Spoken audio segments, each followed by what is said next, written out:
Om Namo Bhagavate Vasudevaya Om Gyan Timirandasya Gyananjana Salakaya Chakshurun Militam Jena Tasmai Shri Gurave Namaha. Continuing with our reading of the Srimad Bhagavatam. We're in chapter 2. The commentary we are referring to is that of Srila Visvanatha Cakravarti Thakur. Now we're on Sutta Goswami answering the questions of the sages of Naimisharanya. And he's explaining what is the very essence of human form of life.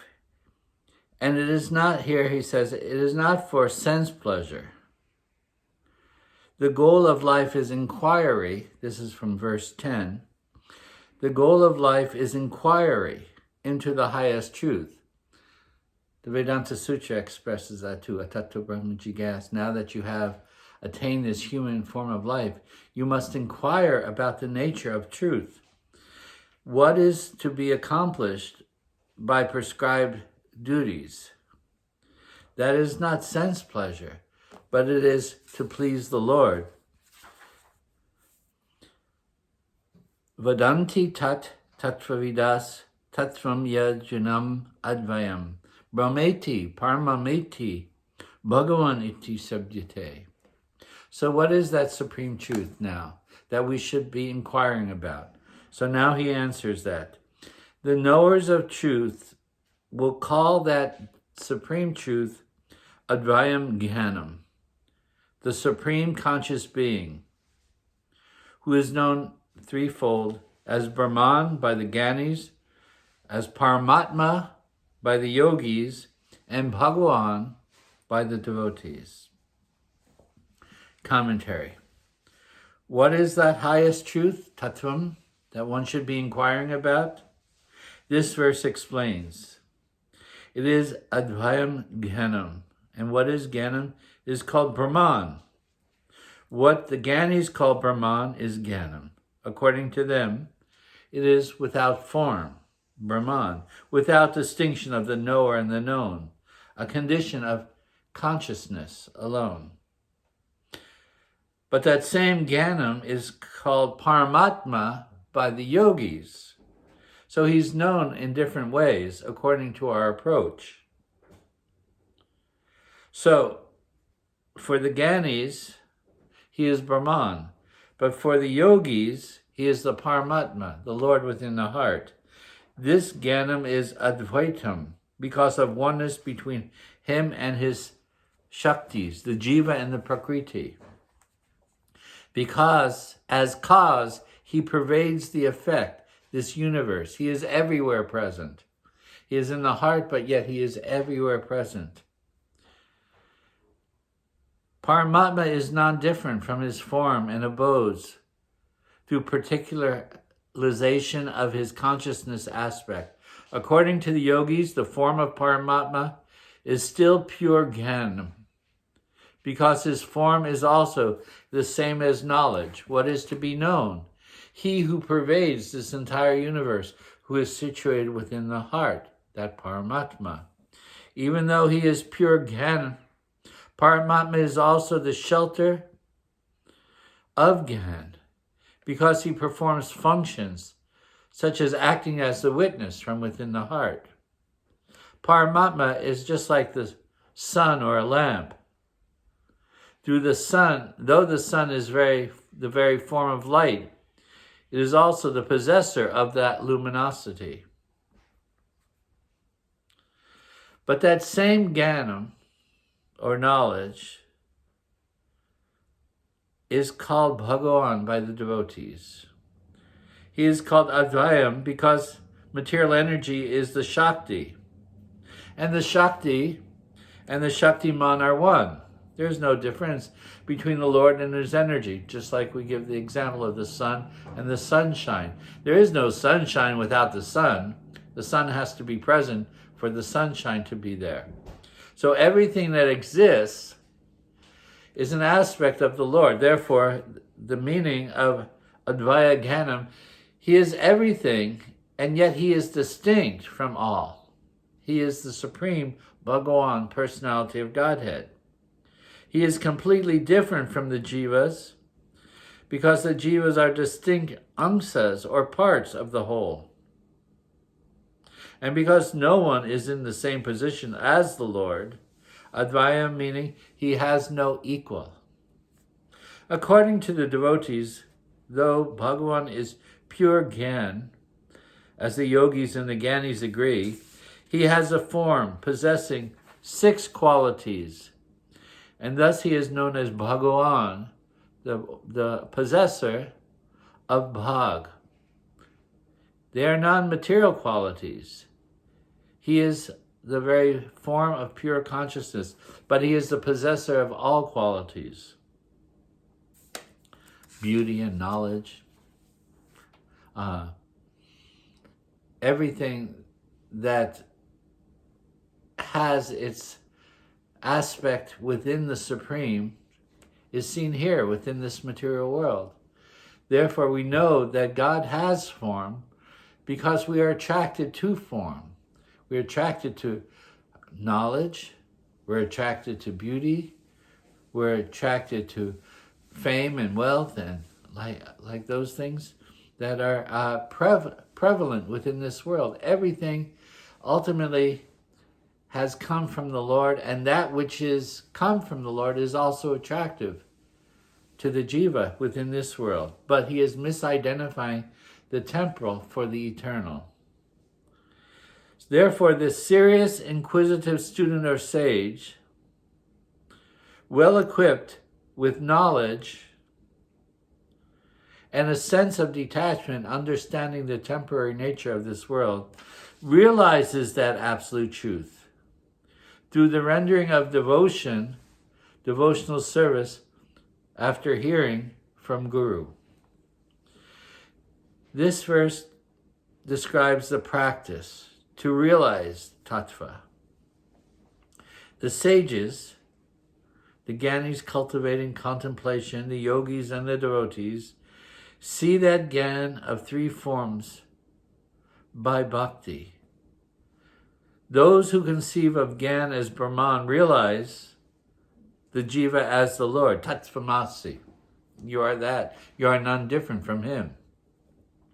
Of course, the example that often is given is the drop of water into the ocean. The drop merges back into the ocean. When you take a drop, put it back. It becomes the ocean. That is the idea of the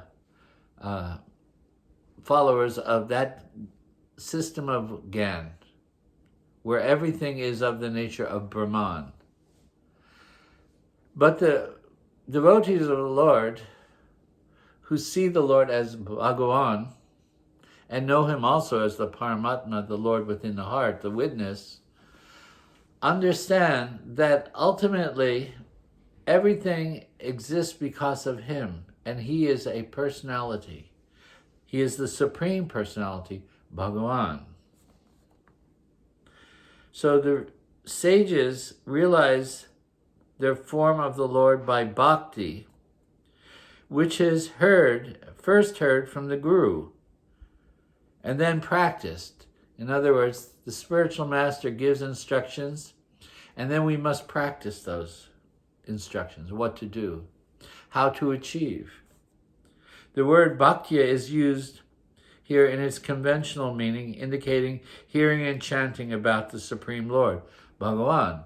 Our practice begins with hearing and chanting the glories of the Lord. This opens up the heart chakra by which we develop our loving sentiment towards the Supreme Lord. And that is our goal as bhaktas, to awaken our natural prema for Krishna or for the personality of Godhead. The worshippers of Brahman and Paramatma also perform a form of bhakti, but with the intention of realizing Brahman or Paramatma in accordance with their understanding. So, for the devotee, these two, hearing and chanting, arise from bhakti alone and indicate a loving nature of bhakti. That awakening that love is our goal. To realize Godhead, we want to awaken our love for him. We want to understand the nature of Godhead in the environment of natural love. Otherwise, how can you understand the personality of Godhead? You can understand him from a distance as everything or everywhere present. Within the heart, we may come a little closer to the nature of that Supreme, but to become intimately involved with the Supreme, one has to awaken one's natural love. And this all begins by accepting the spiritual master and hearing from him and chanting the glories of the Supreme. One receives mantra, one receives instructions, one practices, and eventually the heart opens up where one realizes the Supreme Lord. He goes on to say, O best of Brahmanas, all of you sages before me, know that the complete perfection of Dharma, according to the divisions of Varnashram by men, is the pleasing of the Lord. So even the Vedic structure of Varna and Ashram was set up with the idea of bhakti, pleasing the Lord. Please the Lord. This is a form of karma yoga, but it is the beginning concept of devotion, that one acts in a way in which pleases the Lord.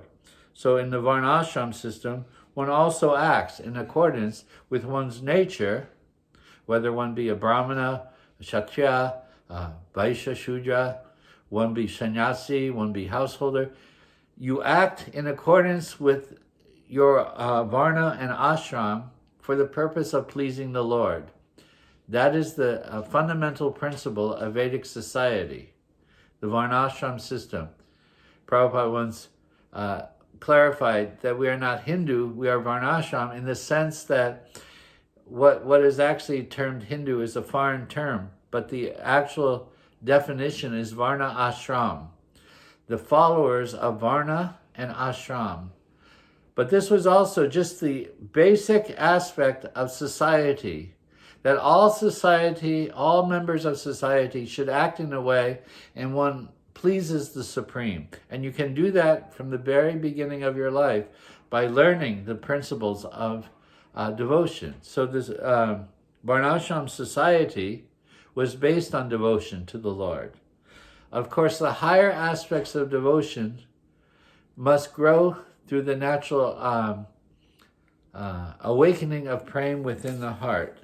But the goal here, he says, of all Dharma, ultimately, is to please the Lord. That is the real goal of life. Therefore, with mind dedicated to bhakti, devoid of karma and gyan, one should constantly hear about, glorify, and meditate upon the Supreme Lord, the master of the devotee. Here it says devoid of karma and gyan, meaning taking to the higher aspects of bhakti, one does not consider the Varna Ashram or the principles of gyan, but one considers the true definition of the purpose of one's life as being bhakti alone. And therefore, whatever one does, one should do in the natural love for the Supreme. Because, commentary goes on, because of this, one should worship the Supreme Lord with a mind devoid of desires to perform karma or gyan, in the context of we're not wanting to understand, we're not striving to understand, let us put it that way. We're not striving to understand Brahman or Paramatma. We're striving to understand the nature of Bhagavan. And when we understand Bhagavan, we will also understand the nature of Paramatma and Brahman. But our goal is not Brahman, our goal is not Paramatma, our goal is Bhagavan. Shri Krishna, Bhagavan. Who will not develop attraction for the topics of the Lord, remembrance of whom, like a sword, cuts the knots of karma. So the process of devotion is so powerful that natural attachment towards Krishna will awaken. Who will not develop attraction for the topics of the Lord? As soon as you begin to hear about Krishna, how wonderful is Krishna? Or Krishna's instructions in Bhagavad Gita. How many people gain inspiration daily by reading verses on the Bhagavad Gita? They're mesmerized or attracted by those words of Krishna coming through the Gita, which draws us closer to Krishna and the transcendental nature of the wisdom that he is giving us through those teachings that he gave to Arjuna. So through the teachings of Krishna, through the descriptions given in the Bhagavatam, we naturally develop an affection for Krishna. And that is the beginning, awakening affection for the Lord.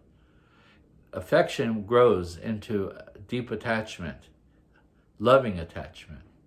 And gradually that matures into a relationship, as we see in the context of Ras, in the feelings of brotherhood, just like Krishna and his cowherd friends, they're all that natural love of brotherhood is there.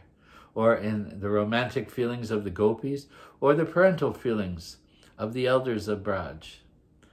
But the idea is to develop an affection for Krishna, and that will happen naturally by hearing. Hearing about Krishna, we will remember that. And what does it do? Here it says, like a sword. It cuts the knots of one's karma, or one's bondage to this world. What ties us to this world is karma. The acts that we have performed, good and bad, punya and pap, have bind us to this world. But this is cut to pieces. The sword of transcendental knowledge that comes from hearing about Krishna through the Bhagavad Gita and the Bhagavatam cuts that.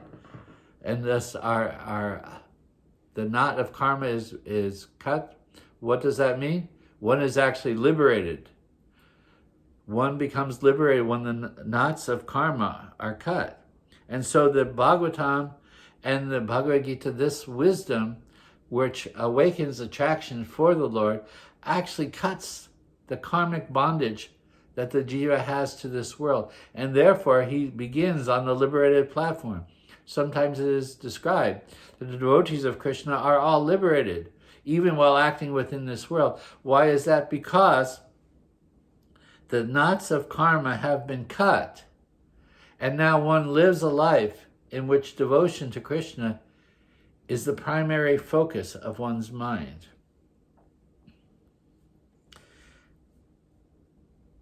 Srila Visvanatha Cakravarti quotes a verse from the 11th canto. As long as one is not satiated by fruitive activity and has not awakened his taste for devotional service by Shravanam and Kirtanam of Vishnu, hearing and chanting, one has to act in accordance to the regulative principles of Vedic injunctions. In other words, until one has awakened one's natural affection for the Lord, the guidelines are given for how mankind can still act in accordance with the Varna and Ashram system. One should act in a way in which one pleases the Lord. Therefore, one's moral codes are capsulized in the concepts of Varna and Ashram, in which one acts for the purpose of pleasing the Lord. But the real goal is to transcend that Varna and Ashram and to come to the level of pure devotion. So as long, here the verse says, as long as one has not awakened a taste for pure devotional service, in other words, one's affection for Krishna hasn't actually awakened yet, but still one is working on a certain level, then one should follow the rules and regulations of Varna and Ashram.